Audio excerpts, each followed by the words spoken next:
What's up, warriors? We are taking a step into the world of rain.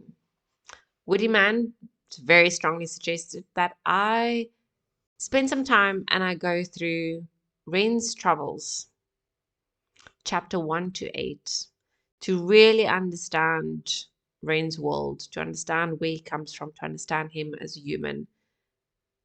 And I'm giving him the time of day based on what I have seen, based on the values that he has very clearly shown over a very long period of time. I respect him, I adore him, I appreciate him. A few of my previous videos, and especially the two previous chapters, you would know that I have said Ren shares a few of my values. I don't know all of them, I don't know, but there's a few that I'm very grateful for because I love, not like, I love to walk a road, walk a path, walk a journey with people who I can almost trust. And you need to have a certain set of values in order for me to trust you. So Ren is one of those, even though I don't know him in person, even though he doesn't even know of me. I only want the best for this guy. Like, he deserves it, and that's why he has taken the time to share his story with us, and I'm taking the time to listen to his story. You'll notice that I don't really do commentary whilst he's speaking. I believe he deserves the respect for us to just listen, to really internalize, to process what it is that he is sharing with us, so that we can go on the same emotional journey than him in the present moment and in the past. Pause here quickly.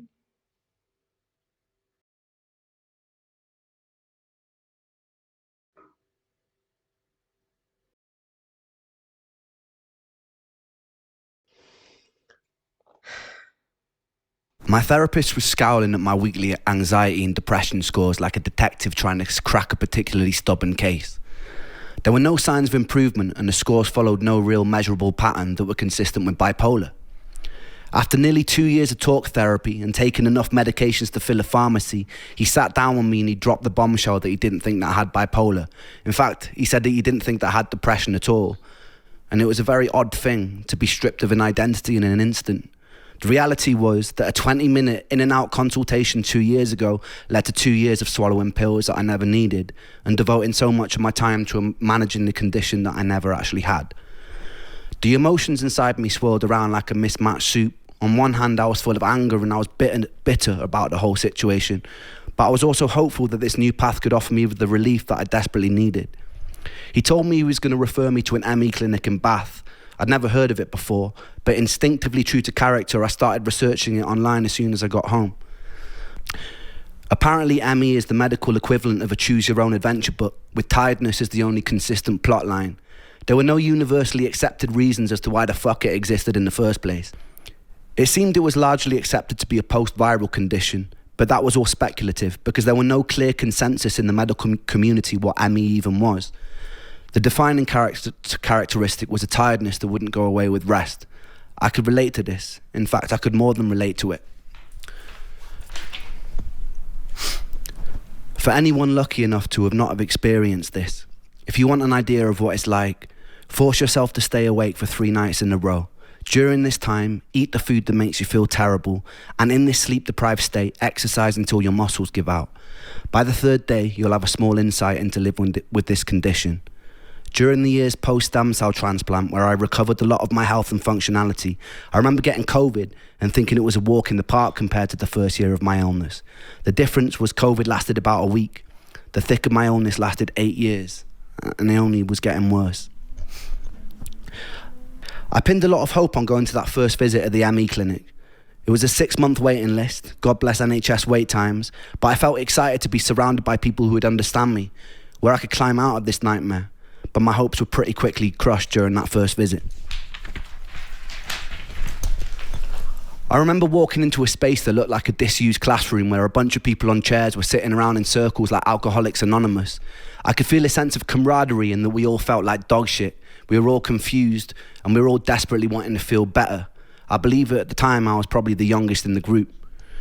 The group leader waddled in and handed us all a booklet that looked like a school timetable. She then sat us down and told about this new revolutionary technique called pacing, where you write down and track everything that you do in a day, and then you do it less. And then with time, do it more again. The theory being that you have a limited bucket of energy compared to normal people, and you need to protect that and gradually push it. I thought this sounded pretty stupid, so I raised my hand. I told her about the pain in my body. I told her that my muscles twitched constantly. I told her that my bones ached. I told her that my mouth was dry. I couldn't focus. That some days they'd be without mercy and I'd be trapped in bed for the whole day. But the days that I wasn't, I wanted to make the most of it. I wanted to breathe the air and I wanted to live. She told me she understood it's hard, but she didn't really offer more than that. She just pointed at the booklet and told me to follow it. I asked her about things like heavy metal poisoning, about chronically reactivating viruses, about defective mitochondria, about all the things that I read that were linked to chronic fatigue, but she just raised an eyebrow, looked at me like I was a hypochondriac and told me she knew nothing about those things. I remember walking out of the building feeling disheartened and defeated, so much so that my legs buckled as I was walking home. I began to sob uncontrollably on the side of the road. An old woman knelt down to comfort me and asked me what was wrong. I didn't even really know how to explain, so I just told her that I missed my friend. Despite my skepticism, I stuck to the programme for at least half a year, and I kept going for my periodic visits to the clinic, and it did jack shit. In fact, I got worse. I was always getting worse. One thing that particularly struck me about the ME support groups was the pure desperation and confusion. With most other conditions, you're given a diagnosis, a prognosis of whether it's going to kill you, and what you can do to manage it or cure it. With ME, you don't get that. You get an indeterminately long sentence to purgatory. You feel worse than you've ever felt in your whole life, and you're given no explanation as to why, and no signpost pointing the way out.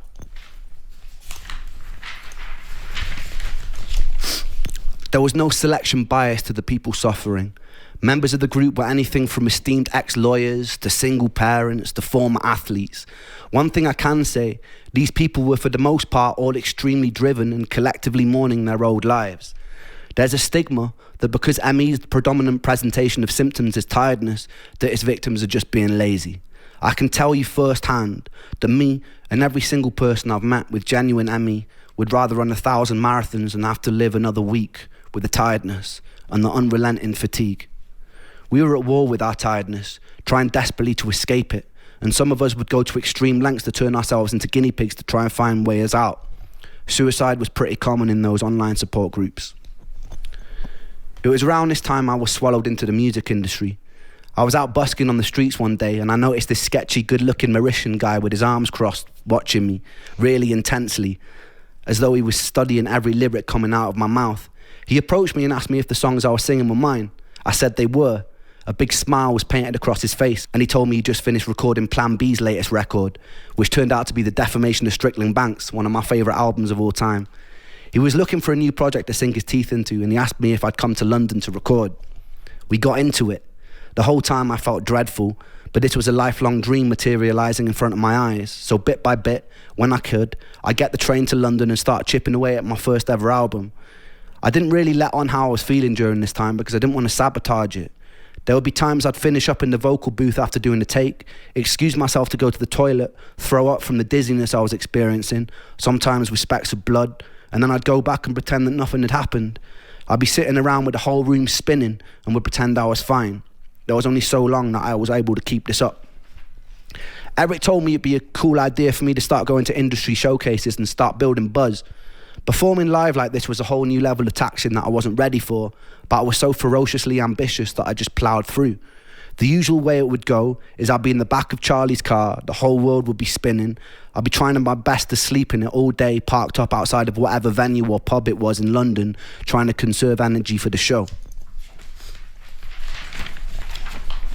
Sometimes I'd cry a little before I performed. My whole body would be burning. Then I'd brush it off and I'd get on stage and I'd perform as best I could. People would come up to me at the end, pat me on the back. I'd smile and pretend to be charismatic. Then I'd get back in the car and I wish I was in bed and have to endure a 3-hour drive back to Bath from London. There was only a few shows where I could keep pretending. I'd usually be trying to disguise the fact that my body was trembling through the fatigue and pain. Eventually I started crying mid-set.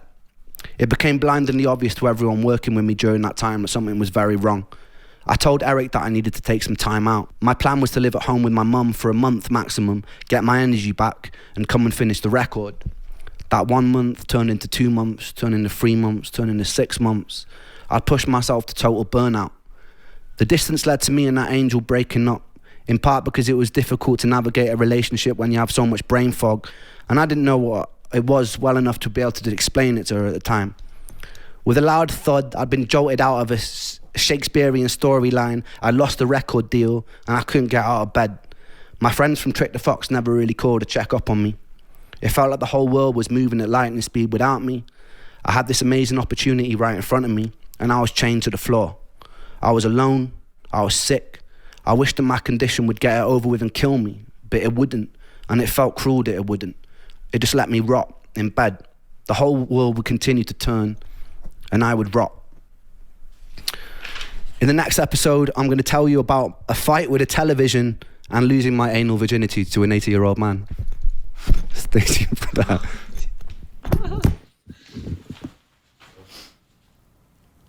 Do I want to stay tuned for that?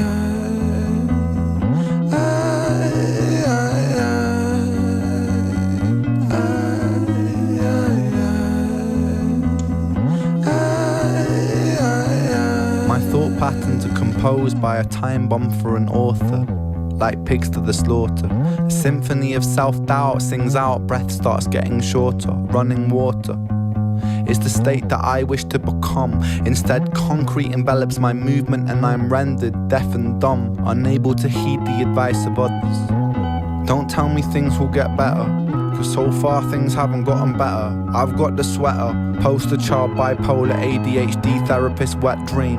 I don't want to talk about my father, I don't want to talk about my dead friend, I don't want to talk about myself. I'm sick of talking about myself. I'm sick of talking about myself and realizing that talking about myself never ever helps. Still, I call for help, cause I really want help.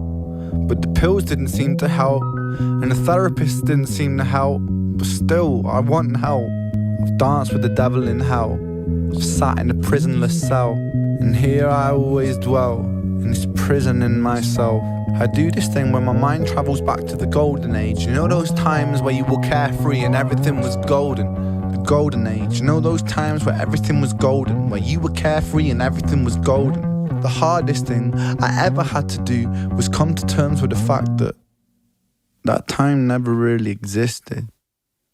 I've always felt so fucking detached and broken, bruised and mismatched. Find it hard to relax, living under the cracks. Tried to fill in the gaps, lying here on my back. Still, I can't find it. Sense of peace in my mind declined it. Pulse increase and my sweat combines with a feeling so deep I fall inside it.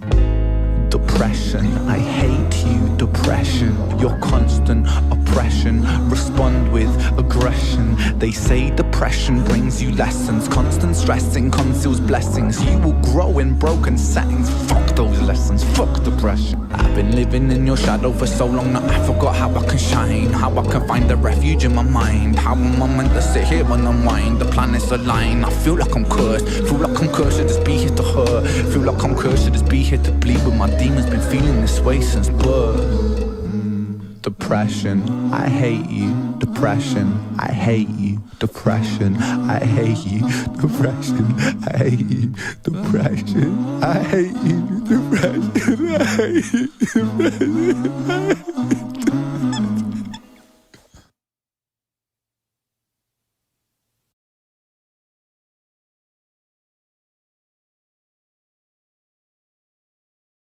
You know, this man went through way too much.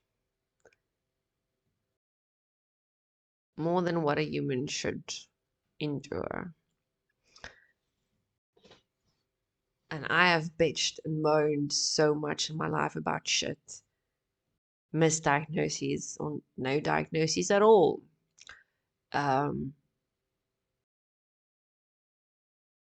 Depression. I have a very different hatred for depression For him, it was because he was diagnosed with it when he didn't have fucking depression. I loved how he explained that it's almost like you're being given an identity. And I've experienced the same, not with depression, with my lack of diagnoses. So when I was a teenager, we realized there was something wrong with my, let's call it, I don't know what's a nicer word, but essentially hormonal development. I don't know, is that a thing?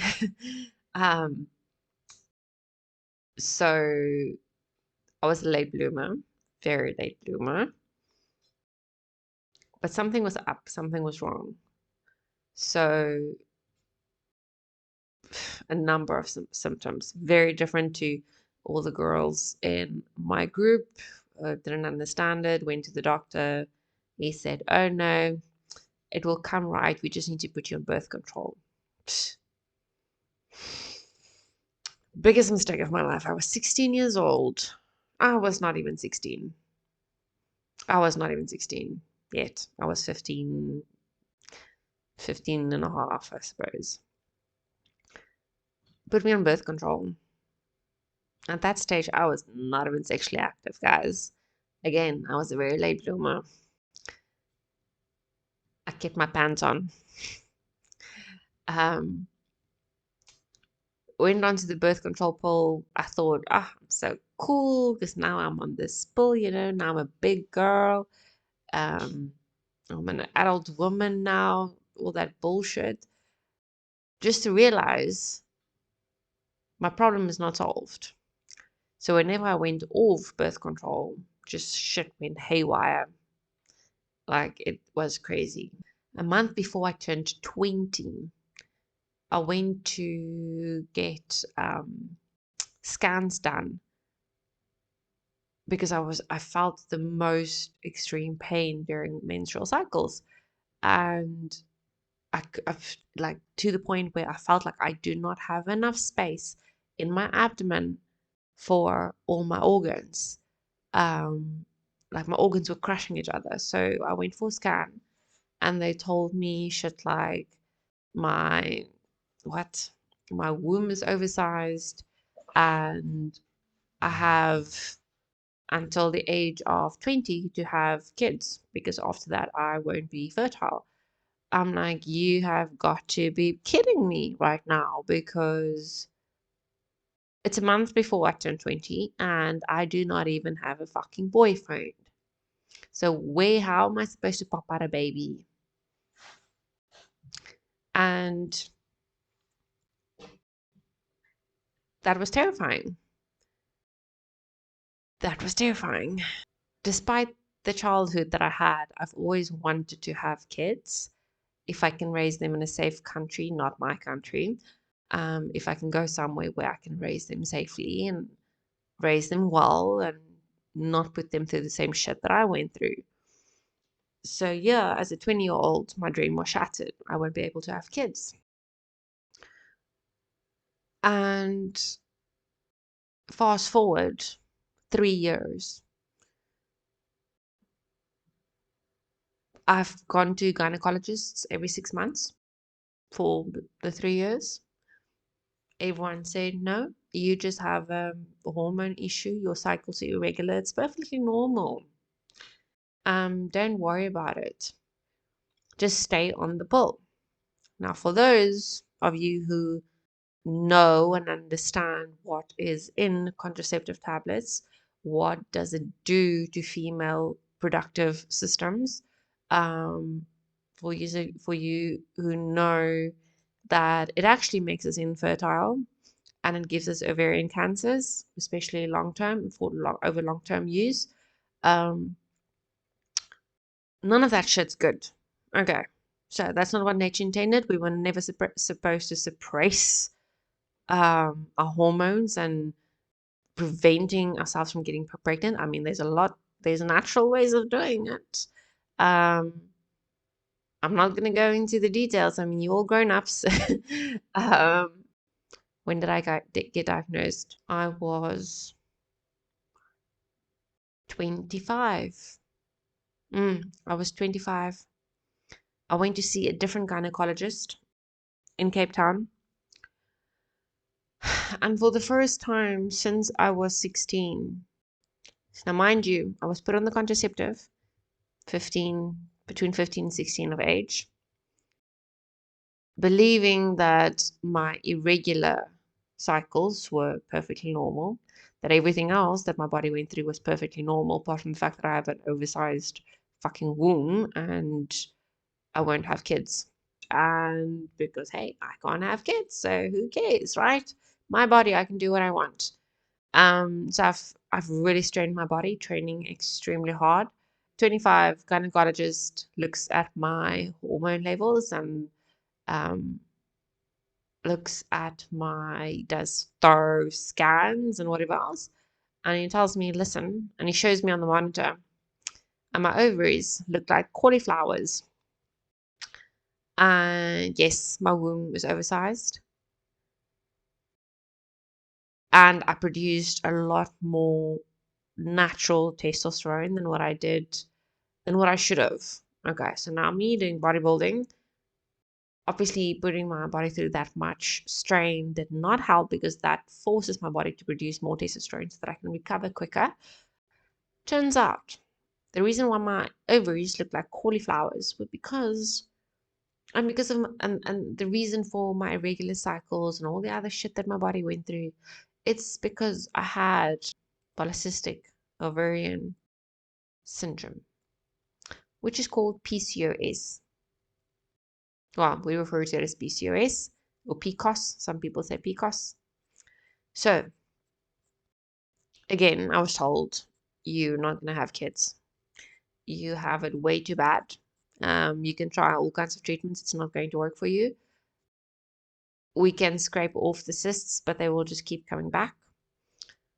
And that's why I'm in so much pain constantly, essentially, not even just during cycles.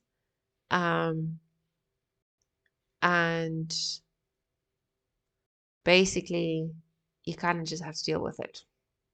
And that's kind of going to have to be one of your first conversations when you go on a first date. It's, hey, got PCOS, can't have kids. Do you want to have kids? Because then this is not going to work between us. Otherwise, we need to adopt. So that was not pleasant. And I've kind of gotten used to the idea of not being able to reproduce. And yeah, I felt numb. So much like the numbness that Ren was talking about in chapter 2, I was numb. I wanted to accept it. I made myself believe that I accepted it. But the moment I fell in love and I had a relationship with someone, I really wanted to have kids. I really wanted to have kids with him. It changes the dynamics when you fall in love. Changes your previous decisions too. I've lived with it. So the gynecologist at this point still said, no, it's fine. You can take, he's going to keep prescribing the contraceptives for me because what it would do is it would essentially suppress a little bit of the pressure and the pain because it almost regulates certain hormones, but it won't fix the hormones imbalance.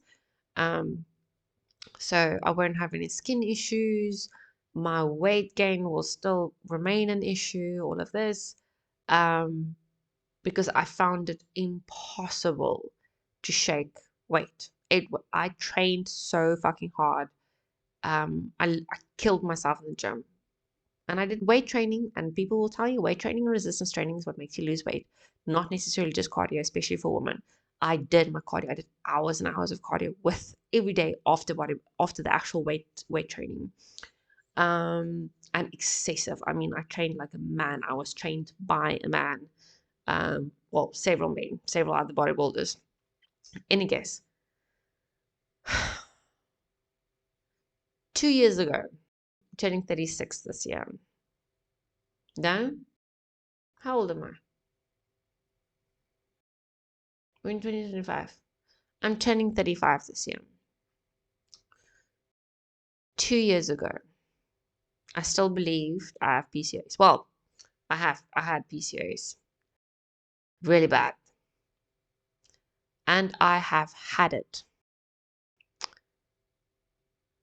So I learned about fasting, and I learned that our bodies naturally reset, but that our cells, all the good cells, the good blood cells, technically go and destroy and eat and get rid of bad cells in our bodies when we fast. Now, this starts happening after the third day. And I'm talking not breaking fast at night. I'm saying you fast straight through, only water, and I do bone broth because my blood sugar levels drop fairly quickly and I don't want to faint. Because I was type 1. Okay, so guys, hold on. Let's take a step back. So let me tell you the chronic illnesses that I had up until 2 years ago. 1, I have worn spectacles, permanent glasses, since I was 16. 2 reasons. My one eye is nearsighted, the other eye is farsighted, and I don't have a focus point. So instead of my eyes crossing like this, my eyes essentially does this. So I can't read and follow lines. So I'll get lost on pages. My eyes just jump, okay? Which makes it basically, it's really annoying. I hate it. And yeah, for someone who used to love reading, I couldn't read without glasses. So ever since I was 16, I've worn permanent specs. Okay. Then I was type 1 diabetic. I had very high, critically high, I was at high risk of cardio arrest because of cholesterol. So it's inheritary. Got it from my lovely family. And my scores were off the charts, okay? Then I had the PCOS. Then December 2023, I decided, screw it. Screw it. I'm going to fast. I went on a 2-week bone broth fast. 2 weeks. Now I'm very much, I believe nature heals. Nature is supposed to do the healing for me, and I'm tired. I'm done using medications. I'm done seeing a doctor. Okay. So I started applying castor oil underneath my eyes, okay, and over my eyes when I go to bed. Castor oil. I would look into the sun. Now, I did everything that mainstream media will tell you not to do. So I look into the sun at least 3 times a week. I stopped sugar, all kinds of sugar. I don't do sugar. Full stop. I made a recipe, a spice tea recipe of all the spices that address certain isolated problems of nature or in the human body. And I've mixed it, and I've started taking that spice tea every single day.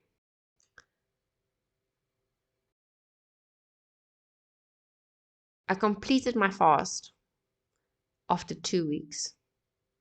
It was rough. It was rough. Like, but after it's the first 3 days is really, really tough. After that, it became super easy. I didn't even realize that I'm not eating. As long as I have my bone broth twice a day and I keep having water, and boiled water with a slice of fresh ginger in it just to make sure I don't get nauseous. And then I take a few crystals of a Himalayan salt every day to make sure that I just put the minerals back into my body that I'm losing. After 2 weeks, I cured myself from PCOS.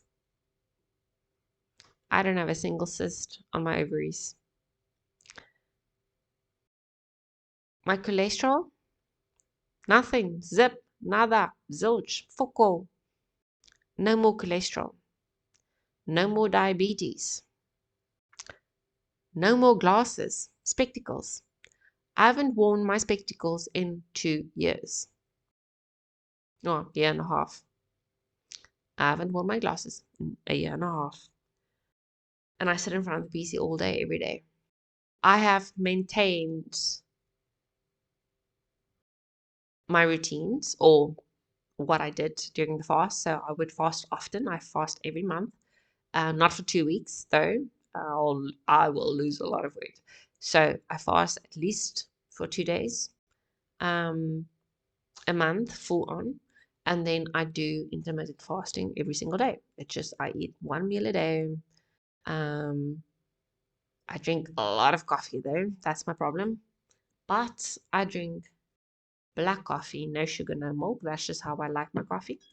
I force myself to like my coffee like this, and now I'm so used to it that I can't stand milk in coffee.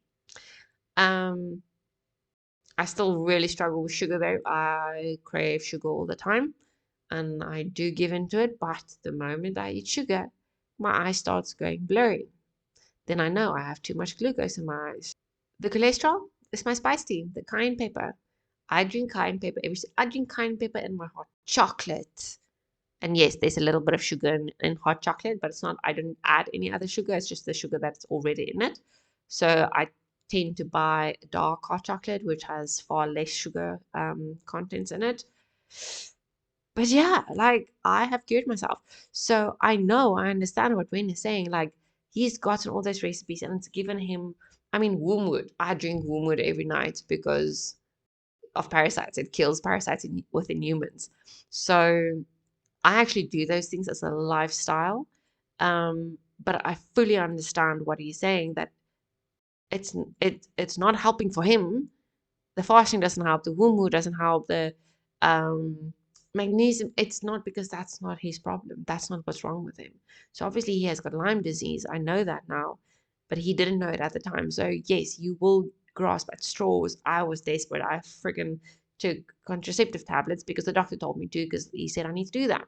So all of those things also created more anxiety. And at the point, they also told me I had depression. Do you know that I didn't take a single one of those damn antidepressants because I hated it? I hated the thought of it because I hate depression. And my reason for that is when I lost my brother and my mother. So I was 17. I can't remember if I told you guys this yet. When I was 17, my mother left. She had a nervous breakdown, according to the doctors. The doctors asked her, what would make you happy right now? Now, this was a year after her divorce from my stepfather.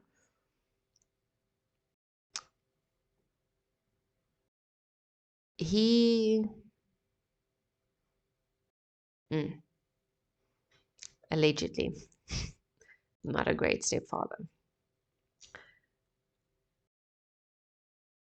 My mom didn't speak to me for an entire year after she got divorced, even though we lived in the exact same house. When she did speak to me, she yelled at me and she said to me that I'm the reason for her unhappiness. So after a year has gone by, she had this mental breakdown. The doctor asked her what would make her happy, what would make her and put her in a better space. Which today, after seeing a few therapists, it kind of sounds familiar. I can believe that the doctor asked her that. And she said she wants to be by her husband. And the doctor said, well, okay then. What the doctor apparently didn't care for was the fact that there was a 17-year-old girl at home, still in school, and she had a little brother who was almost 5 years younger than what she was, also in school. And they were all alone at home now. So mom went back to stepdad.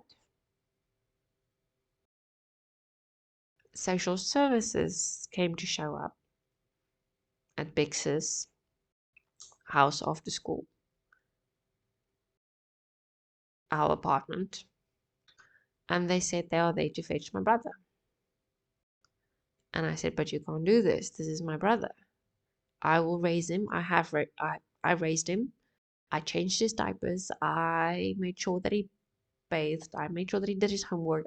I cooked for him 3 times a day. I packed his lunchbox. That was all me. When he was sick, I was there.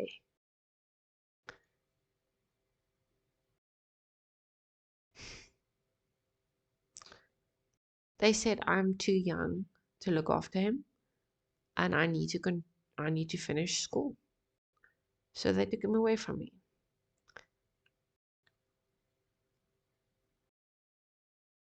And I phoned my mother and I said to her, you need to come home. They took my brother. They took my brother and you need to bring him back. And then she just said, but I can't come back to just one child. I'm not in a position to get him back. And hear this.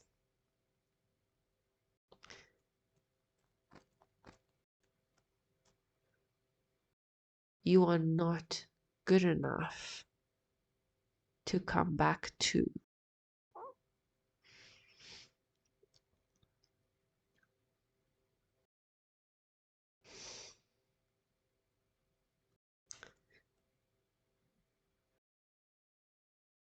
And the reason that apparently it was okay to say that was because she had depression.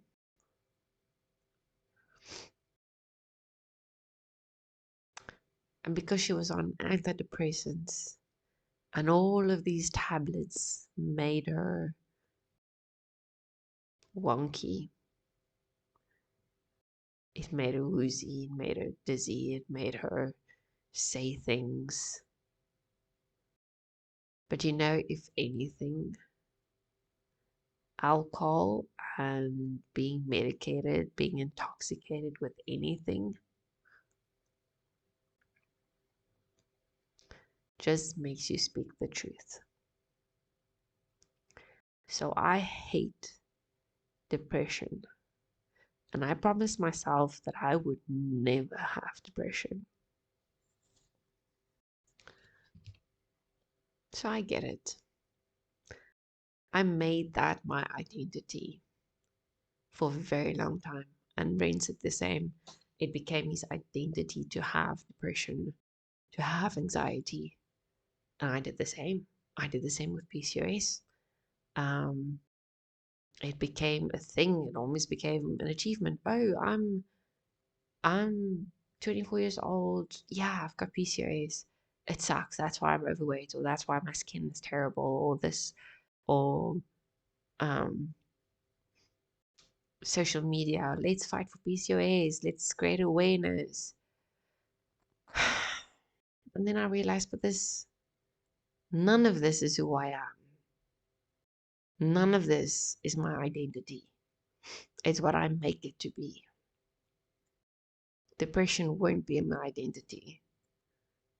What my parents did to me will not be my identity. I determine my identity. As painful as it is, I love listening to Rain. He is so sincere and so true about what he has gone through, about how he feels about it in his present and past, how he's experiencing everything. I love how he puts it into words. He chooses all the right words because it's so real. You can't not.